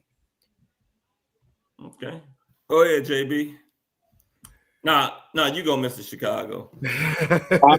This guy, God knows if anybody else get another word in. Jesus Christ. No, listen, man. I am concerned, man, because Flacco, 126 years old, but he out there playing like he's 26. And if our decimated secondary can't get a turnover, Jamar Chase gonna be eating us alive out there. He's been averaging. He's had over like 40 damn targets or 40 damn catches, almost 40 catches in the last 2 weeks. Oh, man, he's going to be getting that ball fed to him all day if we can't get pressure on Joe Flacco. And so I'm hoping that Jake Browning play because I'd be damned in 2 quarters if we lose some goddamn Jake Browning. But, Joe Flacco does worry me with the fact that he's able to get that ball out as quick as he is to his targets. And T. Higgins is a tall receiver just as much as Jamar Chase is. So if Caleb can't – this defense, Cincinnati defense sucked too. Like, They defense gave up 39 goddamn points to a winless Jets team. Don't sit there and tell me we can't score 30 damn points against them too, knowing all the weapons we got. So we got to fight fire with fire, man. And I need Caleb to show up because he has an opportunity to at least give some of this criticism a rest for a week and not be added on to it, man. He cannot afford to get more criticism thrown his way with how he's been playing. He got to get better, man. We need this game more than the damn Bengals do. Okay. Go ahead, JB. Hey, first of all, I just wanted to say, sidebar. I don't know what's going on between Al Bundy and this Anna chat's and all going that. nuts, man. Yeah, this chat is off the chain. I'm peeping it from the Hey, side. right. This chat's going nuts. I'm loving it. I'm loving And they got something going on like like a soap opera. When what they tell you, when your grandma was watching the story, she was Al Bundy's still doing his thing and quoting Married with Children. Right, they got the story. It's Marcy Darcy. Like what? I love it though. Like keep it going. Yeah. Like one of y'all jump on. Like we still got a little time left. Jump on. Yeah. Hey, what scares me about this game is put it across the screen. If anybody want to jump in, Kirk, put it in. What scares me, obviously, is not only to reiterate what y'all said about Flacco and the receiving core, but P. Ryan and Chase Brown, they was running the ball against the Jets. We'll say the Jets suck, but they defense to the Ravens, very formidable. You know, just getting right at the wrong time. For us, you know, the Ravens got right at the wrong time. For us, Cincinnati, I had this game slated as a shootout originally with Joe Burrow because, hell, it's Joe Burrow. Yeah. But now you look at our offense. You just Cleveland to get rid of a bad Joe Flacco, for him just to come to Cincinnati and look like light it up. Baltimore Joe Flacco, like that concerns me, man. Cleveland ain't had no damn weapons to his own defense. Cleveland ain't got the weapons Cincinnati got. He went right down the damn street. Was like, all right, I'm gonna show y'all how old I am. I mean, and I understand they don't have the weapons, but I mean, Cincinnati doesn't have a good offensive line. No, they don't. Worst offensive Cleveland line. Cleveland don't either. For some odd reason, Flacco doesn't care. Well, that's the thing. Flacco is one. He's very judicious as far as getting the ball out on time. Simple quarterback. He does target the hell out of Chase. If y'all was watching the game, if you had fantasy and you were in a PPR, you got 12 points because that's how many catches Jamar Chase had. He had 12, so that's 12 points right there if you want a PPR. And he had like 14 the previous week. So he gonna target Even Higgins is giving you 7 and 8. I mean, that's pretty good too. Like, I mean, and like I said, the runs like Chase Brown and Samaje Perine, they can run the ball. So this is not one of those games where we're just gonna look at the Bengals and be like, "Oh man, this is a get right game. We're gonna get back in action." They scare me because our secondary is so decimated. I made a reference earlier to where is the Zay Frazier? We have people being put in positions like, yes, you're only as good as your next man up. The depth is important. Back to my 3 big rocks, of which hopefully we get in before we get out of here. But that's another thing. Why are we not identifying adequate depth? Because those guys, like they looked bad. They looked really, really bad. Who is he? Well, the thing about it is, JB, hell, even the depth is hurt because you look at it. Well, right, the depth is hurt, right? Like, the depth is hurt. You can play corner better than these damn boys could. You got Frazier, the guy that they drafted. He's out for the year. You got Terrell Smith, who I liked a lot, and I thought was hurt. Tyreek Stevenson. He's gone for the year. He got hurt before the season started because Jalen Johnson is hurt, so he was another depth piece. So even our depth is hurt right now. So the thing that scares me about this game is that hopefully, like I tell people all the time, the therapist. Don't nobody care that the Bears secondary is hurt. So if Joe Flacco don't play, I don't care if he don't play. Got to give a shout out to the super chat. I want to see Joe Flacco. So no, hell no, that helps us. Yeah. Right. Listen, I don't give a damn how we win. I just care about winning. 100%. Got to give a shout out to the super chat, the podcast therapist coming through in the house, always with the entertainment. Gotta love it. Thank you, Miss Andrea. But think about this: about Shamar Turner is also gone for the year now. Yeah. Demarcus Robinson hurt too. Yeah, he's hurt. So the injuries are piling up on defense, man. But this goes back to what I'm saying. What I need to see is this offense step up. Yes. Do what we know that they normally don't do, as far as I've been a fan of, as a Chicago Bear for over 40-something years, is step up and be the offense and take the pressure off of the defense. I need Caleb to come in here, quit looking at Rome. I know he got that big-ass fro and you can't miss him. Quit throwing him the ball. DJ Moore is your best wide receiver. Well, don't not throw the ball. You needed a big play. When you played Minnesota and you needed to sit up there and go into overtime, you hit DJ Moore. When you sit up there and you needed to get in field goal position to beat the Green Bay Packers, you hit DJ Moore. Give DJ the damn ball. Give Coach Loveland the ball. I understand you having accuracy issues. You want to know what's a quarterback's best friend when he got accuracy? A damn tight end. He was a big ass targets. That's a quarterback's best friend. Start hitting them. Quit you in your own damn way. Guess what? When you sit up there, and someone said in the chat too, when you sit up there and nobody's open, and you got the athleticism that you got, run the fucking ball. Run, man. Run. I don't care if you get 5 yards. Guess what? You just went from having maybe a 3rd down and 10 or a 3rd down and 9 to a 3rd down and 5 or a 3rd down and 4. Hey, Crooked in the back. I need you to play Forrest Gump. Run, Forrest. Run. Run. Don't make the game hard. Make it simple. If you want to be a 1 read, if you want to be a 2 read guy, I don't care. You could be a 2 read guy. Bam. First read ain't open. Bam. Second read ain't open. Guess what? Let me get my ass up out of here. But that's the thing. When you're actually watching Caleb too, like you're seeing at times him going through 3-4 reads, not seeing it checked out. That's beautiful when I see him. Sometimes he's doing that. He sees an open guy and he overthrows, misses it, a wide open target. He does that sometimes. One other thing. I feel he just needs to get in a rhythm. Like once he starts getting in a rhythm, we're going to start seeing better things. He gets in a rhythm early, and then the rhythm goes away, Frank. But the thing is, when we're talking about consistency with this, like I need to see on 3rd downs, you still going through your reads. Hey, Frank. He gets in the rhythm in quarters, not even in the whole game. He gets in the rhythm in the first quarter, or he gets in the rhythm in like the 3rd quarter, but it ain't never in like the 2nd or the 4th. Like 4th quarter, he get in the rhythm towards the end of the game. Anna, that's some bullshit talk right there, Anna. Because Keenan Allen led the team in drop passes with the Bears. It's not like he was doing anything special with us. He was dropping the freaking ball. Frank, again, you're right, but you got to look a little deeper. Like what Mama Odie say, dig a little deeper. You got to dig a little deeper on this one because although you see him do bam, bam, bam, sometimes does he know what he's looking at? That's a great question. Nobody knows that but him. Because I don't think they ran a full routes in those situations. Right. There are times where he does that and he's not seeing the play where it's going to be developed. There you go. Yeah. He's not making in this league, you have to be accurate to be successful. Agreed. And he's not right now. You have to learn how to throw with anticipation.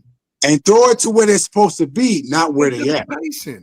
Like, and the thing Anna, that is your point. You just said it, so I don't understand where you're going with this. The thing you're saying Keenan Allen is a great receiver all of a sudden back with the Chargers. It's not like we weren't getting him the ball. He was our most targeted receiver last year. He led the NFL in drop passes on the field and in the end zone. That's not anybody to blame.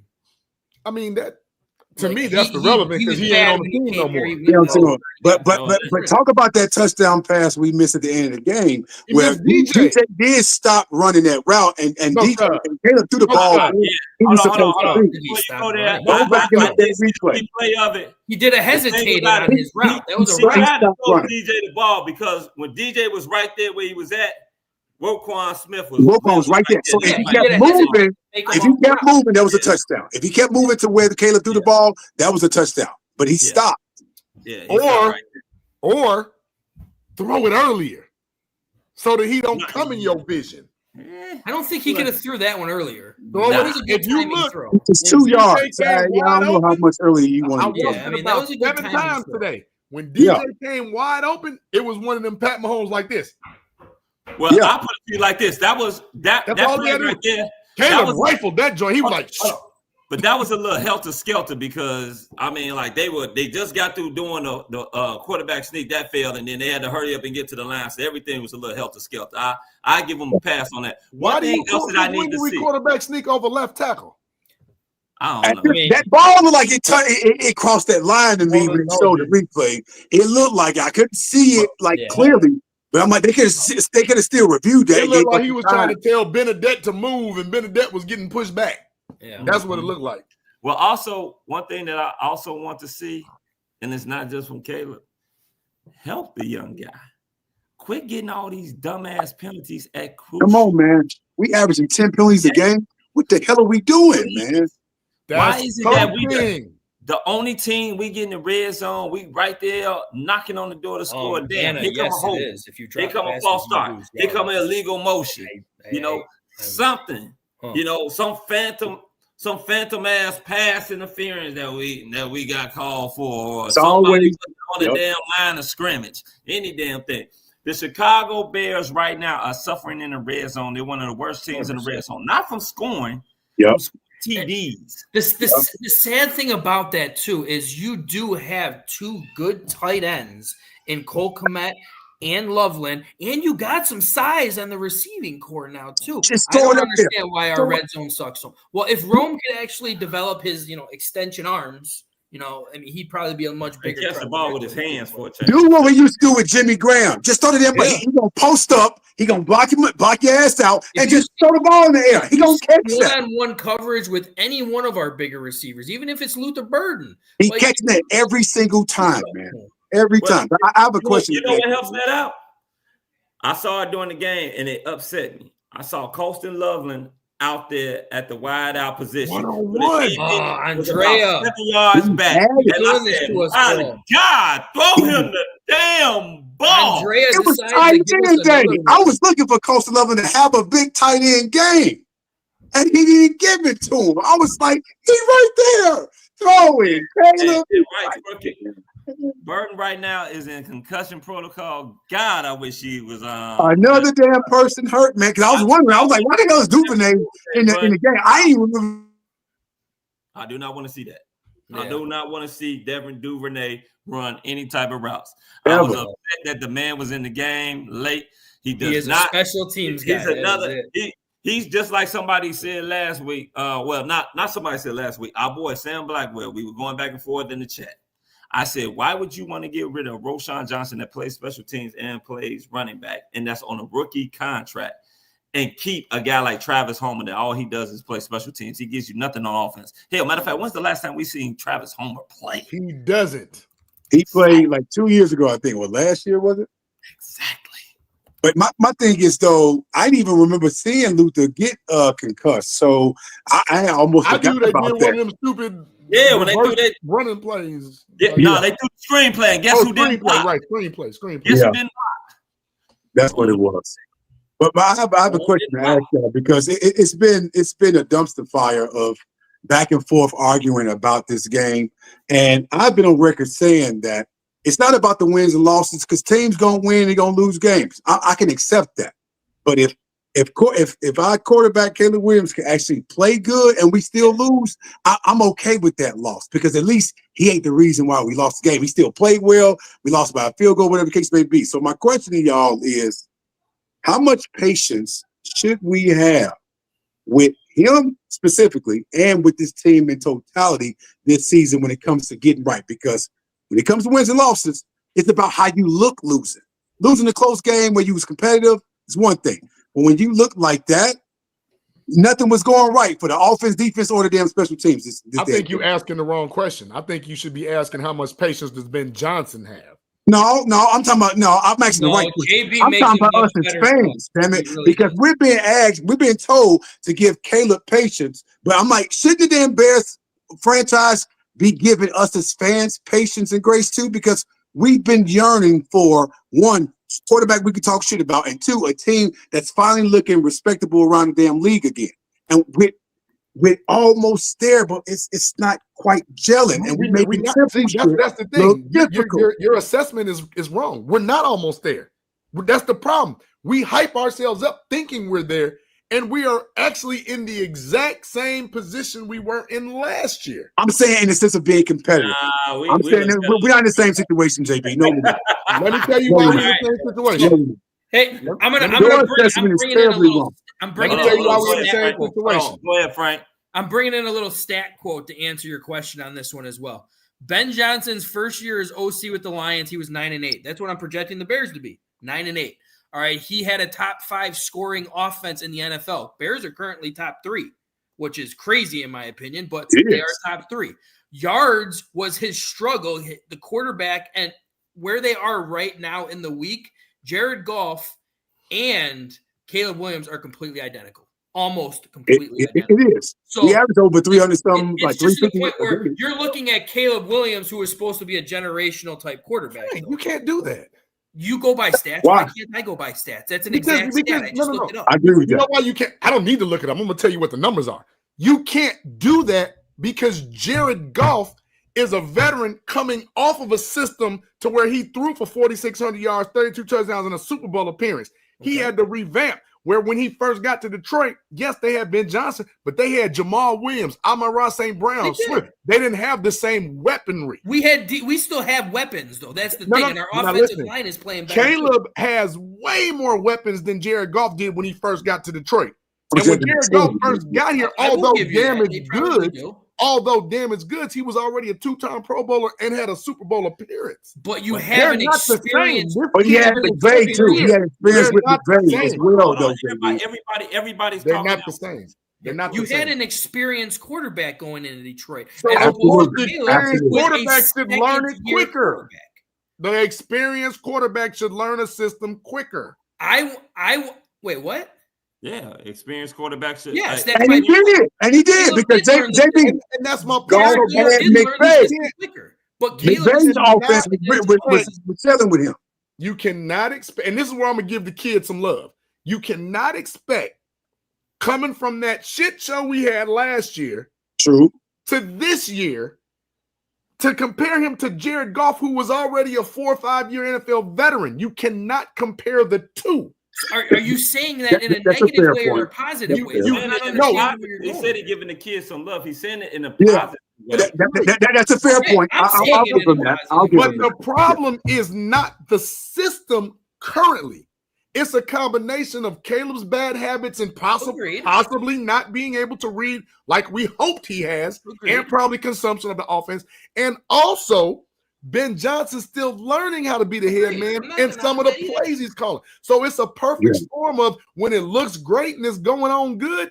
Yeah, man, we keep in mind too. Yeah. But when it looks bad, now you see the ineptitude from both sides. But think about this too, JB. Now, to Ben Johnson's point, Ben Johnson did say, and I quote, "We'll be playing our best football in December," which he already understood that it's going to take that much time for us to start to gel and click. In December, do you know who we play the next couple of games after them?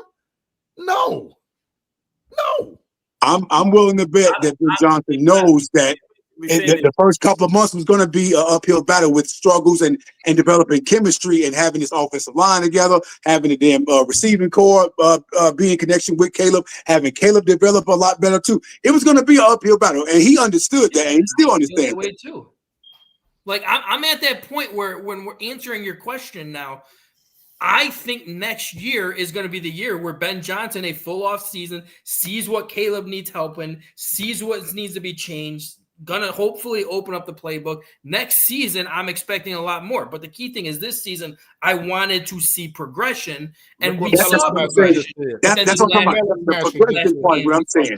As a Bears fan, JB, you can't tell us Bears fans out here to hold your head underwater and breathe easy. We can't do that. Nobody telling us to do that. To not be telling us to be patient. We've been patient for a long ass time now. Some of the simplistic shit need to already be happening. We all know that your ass ain't patient. We already know. No, I'm patient, but my patience is running thin though. Listen, my patience running thin with the simple shit. It's the simple shit that I'm listen to me. You can't have it both ways, because if the quarterback of the future for us can't master the simple stuff, that's what I'm talking about. Scares me. That's what I'm talking about. Problem. The simple shit. What I'm talking about. The simple things need to already be happening. I want to see the right now this year, and they're not, which is why I'm telling you it's a combination of both. Maybe it's Caleb just can't get it. This man was a bona fide scrub. He can't play. No disrespect whatsoever. And then maybe Ben Johnson thought Caleb was a little better than what he realized, and now he's got it like, dude, you don't get this? And now he's calling stuff trying to helter-skelter, which makes him look bad. And now it's the snowball effect, and then you wonder why we end up 7-10 or something like that again, and you'd be like, what happened? And that won't be progress to me. 7-10 will not be progress to me. Remember, the very first conversation of Caleb Williams' tenure with the Bears was he was coming into the greatest situation of any number one rookie quarterback pick. You're not Guess what? Unfortunately, a game with a horrible coaching regime. In year two, fuck shit. In year two, he's in a better situation. He is. But you know what we don't see? Better. We don't see the progression that we thought he should be at now, because maybe there's something fundamentally wrong with either him, the system, or all three of the big rocks. And yes, my third big rock is Ryan Poles. Yep. Maybe you should put some people more catered to what y'all got going on. So far, these picks, man. Listen, I don't want to hear no more shit about him saving money and saving picks. He better start making some damn. I ain't saying right now, but he better start making some moves in the future. When we need somebody, you better go out there and go get the goddamn boy. Hold on, this is the thing. This is what teases me he off. paid the wrong people. The thing is this: you say that he needs to go and make some moves. That's going to jeopardize. You can't make those moves. You can't make those. You make moves when you think that your team is actually ready. Now, if you sit up there and tell me the wrong people, foul. If you made that mistake in 2018. If you tell me that the Bears run off another 4 straight, then I can sit up there and say, okay, yeah, maybe we should have made a move. Because the thing is this: the trade deadline is up in 2 weeks. It's up in 2 weeks. So it's like if you beat Cincinnati, then you need to sit up there and decide, damn, do we really need to go out and get somebody that's going to be here long term? I don't want nobody that's going to be here for this year. We don't want no rentals. We already got rentals. We don't want no rentals. I want to sit up there and have somebody man. On the squad for long term that's going to help us this year and later on down the road. That's it. Ben Johnson is not coming here to win no damn 7 and 8 games this year. No, he's not coaching like he only wants to win 8 games. He's coaching this damn team up like we have an opportunity to at least compete for a playoff spot. That's the ceiling right there. As a realistic Bears fan, I'm not looking for us to win a division, win a playoff game, or win a damn Super Bowl. But at the very least, we need to be in the mix of making that playoff spot. We have to be. I wouldn't mind being 6-3 going into what's that? Is that Philadelphia? Yeah. I wouldn't mind that either. I mean, that'd be very exciting if that. Yeah, that would be good territory to be in because now we have cushion to lose a game. Let's go ahead. Let's get into some predictions and let's get into some shout outs. It's about that time. Go ahead, Mr. Chicago. Predictions. Well, this is all predicated on whether or not Flacco's going to play. Yeah, let's do predictions like Flacco's playing. Okay. Do we have to? Because I don't want him to play. I don't want to play either, man. I don't want to play either, man. Because then it's going to be another ugly. Let me play without the star. Like, let me beat you without the star. Listen, man. Shit. Him playing, it's going to be another ugly ass loss, man. And I can't sit up here as much as I got confidence in Ben Johnson bouncing back with this team, and I'm hoping that he's pouring in confidence into Caleb.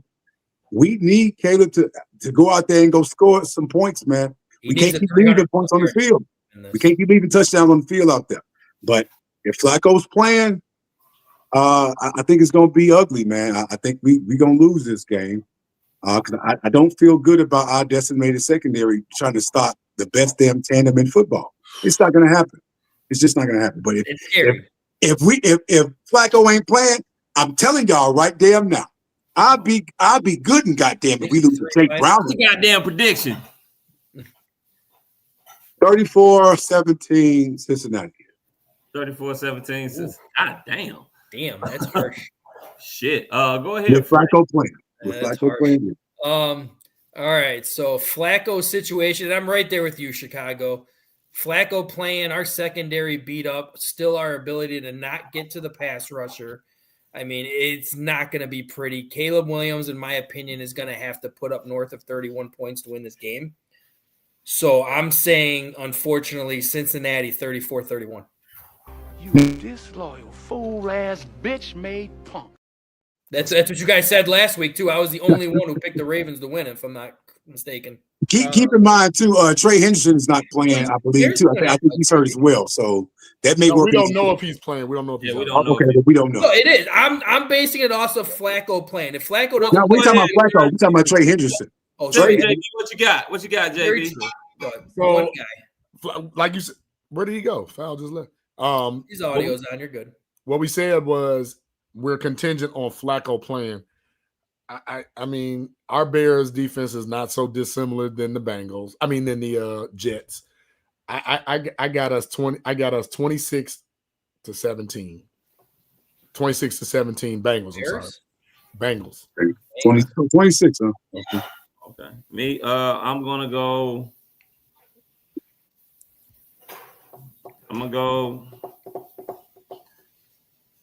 31-24 Bears. And the reason why is because, and Caleb, I'm gonna trust. It gotta stop sometime, right? It better. We can't have three bad games in a row. Like I said, God. It's not that the team isn't moving the ball. The team is moving the ball. They're moving the ball. It's the penalties and the little things that constantly keep. Oh God! Way too many false starts, man. I like that, Andrea. We have the refs 28, Bears 14. The refs absolutely. We have to stop. I will agree with you on that too, Andre. As much as we are hitting ourselves with bad penalties, at the same time we are getting hit with bad penalties. But at the same time, not even just the penalties, we have to stop shooting ourselves in the ass and wonder where the hell the damn bullets coming from. Hey, stop with these swap passes too, man. We gotta catch these balls. Play call. Shout outs. Jesus Christ. Play call. Chicago. Go and give me and start out the shout outs, man. All right, man. Listen. Make it short and sweet. All right. Shout out to y'all, brothers, man. It's always ding, ding. Shout out to the city of Chicago right now. Our Bulls is back, man. Well, back so far. They're 3-0 in the first 2 games of the NBA season. So hopefully we'll see how that continues on with the success they're having early on.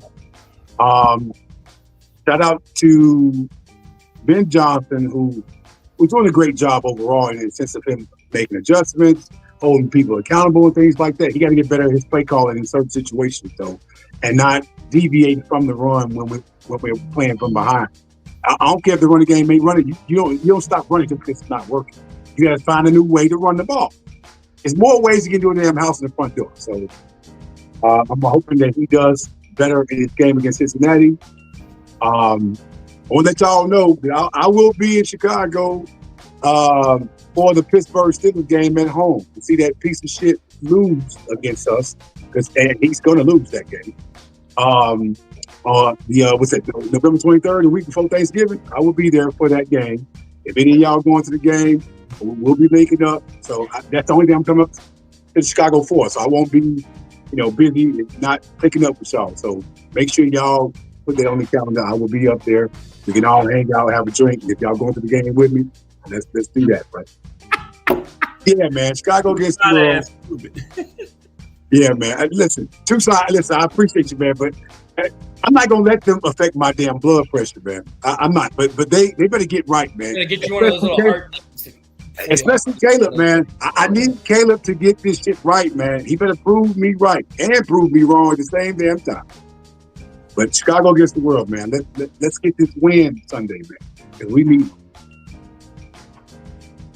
All right, go ahead, Frank. I'm still reading some of these. Yeah, I know it's crazy. Hey, they going crazy, right? Yeah, they are. Listen, while you play, I had and yeah, my doctor was like, your blood pressure pretty high. I was like, listen, these damn Bears, they get to me sometimes. Start slamming coconut water, brother. I'm gonna get my shout outs. I'm gonna shout out also Chicago's and with the Chicago Bulls right there. I mean, Bulls starting off playing very well without, in my opinion, their best player, Kobe White. Very entertaining to watch them with that hard-nosed defense. That's what Chicago loves, is those people that work hard to play. Blackhawks too, Frank. They doing all right. Getting there. Don't steal my Hawk thunder. Yeah, they doing all right, man. Blackhawks too. They're middle of the pack right now, playing well. They did trade one of their. mean, he was their first round draft pick, I think, back in 2018, who was kind of just, hasn't lived up to the hype. They traded him, and I think they're bringing up their first round draft pick that they drafted after Bedard, who's been killing it in the AHL too. Bedard. The whole team is a very, very fun team to watch. So, got to give them their shout out. Bears, I understand where Chicago and the blood pressure is coming, man. You guys are making me drink way more whiskey than I should, just to be able to get through those games. But I'm hoping Ben Johnson is sitting down, watching some film like he always is from what I'm hearing with Caleb. Caleb is saying he's making these mistakes. He knows he's making these mistakes. Well, you got to show that you're not going to make them on the damn field then, man. But I'm at that point where we'll give it some time. Other than that, though, I always got to get a shout out to Tuesday nights. Always entertaining to come on here and talk. I know JB's going to break down that chat, but I'm going to give that chat some love as well because that thing is hopping, man. There's some funny arguments. We got Al Bundy breaking down Married with Children quotes. We have a new person who came from a different show that he hated to come here as well. So we got another one of those, which is kind of fun. Very, very entertaining. Anna, I'm pretty sure you're new. Happy to have you on. Appreciate you. I agree with you on the Please Keenan like Allen and subscribe. situation. We appreciate Keenan it. Allen was garbage for the Chicago Bears, and that had nothing to do with our offense, our coaching, or anything. He just couldn't catch the ball. Bad luck. But, hey, that's all I got, though. JB. First of all, y'all know what Tuesdays means to me. So shout out to all you guys. Shout out to the chat. I'm just going to, before I break down the chat, I'm just going to say right now, I'm getting a little fed up with Caleb Williams. Starting to get fed up with Ben Johnson and his lack of play calling. Makes me think all that mess that he did in Detroit wasn't even really him because I see what Detroit is doing. Can you maybe say that's on Caleb, though? I mean, maybe it's because Caleb's not developing. Ben Johnson can't do all that yet. I said 3 big rocks. You did. And then, Those are boulders. Those are not rocks. If we're being technical. and then I'm gonna go ahead and put that third big rock on Ryan Poles. Hey man, I need you to get better in the draft, brother. I need you to get better in free agency. I need you to get better with the trade value. I need you to not pay aging players with injuries money and then expect them to do shit that you know they can't do. Or mediocre to bum players who ain't done a damn thing. $54 million Dale. I mean, hey, 3 big rocks. Caleb, Ben Johnson, and Ryan Poles. Let's dig into this chat. First and foremost, Generational Wealth came in. Thank you, Generational Wealth. AC Adam came in. Thank you. Alexander Travis, who I believe is new. Thank you for chiming in and coming in. Our advertiser, Metric Bot Ricks. Thank you for chiming in. Ron Winarski, one of our guys, has been around. We haven't seen you in a while, Ron. Welcome back.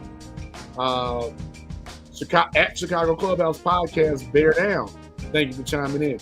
Darius D. Jones. Thank you for chiming in. Al Bundy going for 2. Thank you for chiming in, Al Bundy. We appreciate it. Let's see. TTNL Runaway. Man, TTNL Runaway. Hold on. Thumbs down. Trailing naive. Low lives. Said start Bajent. Caleb needs to be benched. Yeah, you TTNL, you know what we think about them. Don Bird 1, Don Bird 2, Don Bird 3, Mickey 17, whatever the hell you want to call yourself at this point, I don't know. Thank you. Bears down, thank you for chiming in. Logan, thank you. Dan Tanner, welcome back, Dan Tanner. Elise Maka 3779, thank you for chiming in. We appreciate you. I believe she's new. At Mr. Bakes a lot. Thank you for coming back, Bakes. Melon Smasher, my guy. Thank you for chiming in. Melon Smasher has that view like I do. He calls it right down the middle. Real love for Melon Smasher. Appreciate it. Hey, at Shannon. At Shannon, I believe, is brand new. Thank you, Shannon, for chiming in. We appreciate the love, brother. Jeanette Johnson, one of our P1s. Thank you. Matt Evans, thank you for chiming in. We appreciate you, Matt. At D Augie, AUGI, thank you for chiming in. He said this falls on Caleb, tucking and run, and then yes, he has a lot of good insight. So thank you. Crooked Commissioner back, our super producer. Thank you so much. Your boy Bub, thank you for coming back, Bub. Tucson J, one of our Tucson, yes, thank you for chiming in and coming on back home. P. Dorsey, 305 on. Thank you. I believe that person could be new. I don't remember seeing that name, but still, thank you, P. Dorsey, for chiming in. Let's see. Oh, this is when it started to get deep, when they started getting married with children references, and they was going back and forth. There was a lot of good banter. There's the word. Anna Romano. Is it? Am I saying that right? Anna Romano. Yes, thank you for chiming in. Trey Will Bloom. Thank you. He said you need to pop a blood pressure pill, Chicago. Andrew Schmidt, sis, thank you for chiming in. We appreciate you. And it's a lot of repeats because there was a lot of going on. Keep going, keep going. At Bears Down, thank you for chiming in, Bears Down. Let's see. Super chat came in. Sis, we appreciate the love for the super chat donation. Same thing with Crook. For our Patreon. Man, y'all was going at it. Okay, so YouTube has different names. Easy chimed in. And that is about James Childress. Thank you, James Childress, for chiming in. I believe James is new. So thank you for the first time. Hank Chungy, hell of a show, guys. I appreciate you, Hank. Thank you for chiming in with us. Come on back, man. We got a lot of more for you. Like Mr. T said in Rocky 3, man. A lot of more for you. Come on, wild boy. Make me wait. And of course, Lorenzo Clemens came on, gave us his insight. Love when come on. Lorenzo. Knowledge and the insight. Ramon Acevedo, Crazy Ace, keeping us safe overseas. Salute the service. Man, they still going. And then shout out to anybody that hasn't chimed in, is watching. You know, we officially call y'all. So we'll get to that. Shout out to L for love. Good times. Shout out to SB. And we know if we got one person, watching the show, it's the podcast mom, most affectionately known as Miss Sandra Bonham Holmes. Love you, lady. Yes. Hey, first of all, I want to give a shout out to everybody in the chat. The chat was lit tonight. If you've been watching, please like and subscribe to the Chicago Clubhouse Podcast, where we think we know everything, but we really don't know shit. Like I tell people before, we are the type of podcast where we show a lot of passion. We'll go back and forth with each other. We'll call each other out on each other's bullshit. We'll call you out on your bullshit as well. You know, but it's all in great fun because this is what we do, because we love, just like you do, the Chicago Bears and our Chicago sports team. So remember to like and subscribe to us. We're trying to get to 1,400. I don't know why we on so low, man. We should be up there in the 30,000s, you know, because we give you good content. Talk about the Bears, Bulls, Blackhawks, Cubs, White Sox, Sky, Fire. Am I missing somebody? I think that's also want to give a shout out to the Chicago Bulls. We know, baby.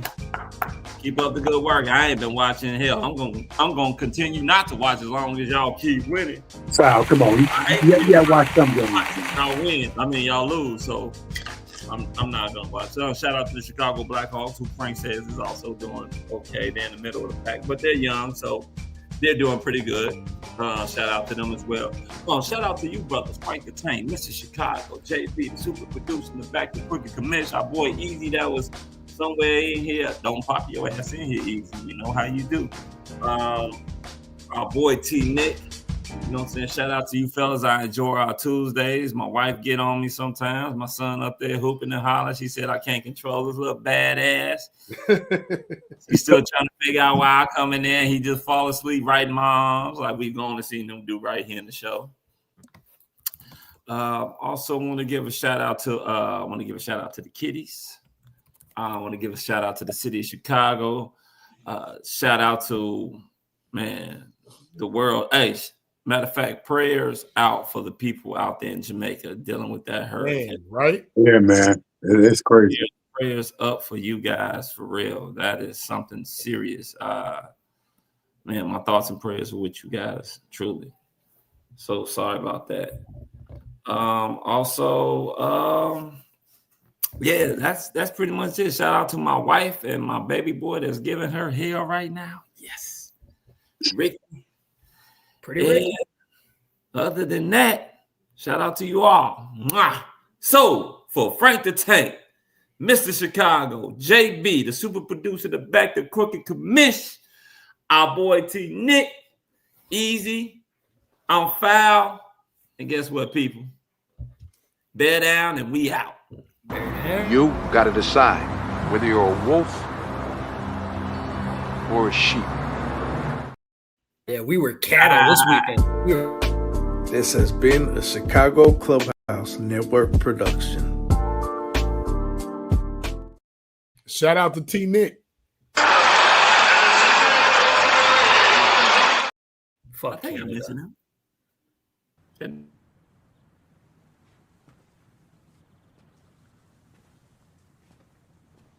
You're still here. It's over.